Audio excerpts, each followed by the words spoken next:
Sometimes, unfortunately, the easiest way in is via the tree.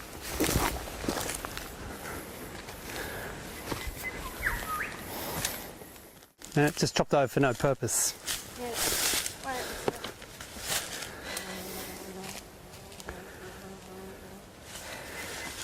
It just sort of makes you cry, doesn't it? So, Janet, what have we got here? I mean, what are we looking at? Look, we're looking at a forest on a floodplain on the north coast. It's a threatened ecological community. So this is not just any forest, this is a pretty rare forest. Yeah, look, we're in the Bungawalbin, and if you go downstream from here, we've got tea tree plantations and sugarcane. If you go upstream, we've got pine plantations. You know, this is an endangered ecological community. It's a remnant of what used to be around.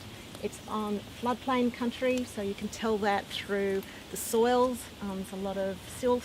And some of this sort of green yes, that we see out the here. What's that? characteristics vegetation. Yeah. We've Yep. got sedges, we've got melaleucas. Pretty obvious. We're in a Yeah. threatened ecological community. Yeah. We've got things like swamp mahogany and other indicators that we're in a threatened ecological community. How is it that Forestry New South Wales flattened it? They're just willfully blind to even detecting EECs. You know, if you think about the Integrated Forest Operations Agreement, it came in before a lot of these areas were identified as threatened ecological communities. The threatened species licensing. So somewhere in Forestry doesn't- New South Wales there's a big map that sees this as a resource, but they're meant to have skilled people that go in and identify these communities before the logging starts.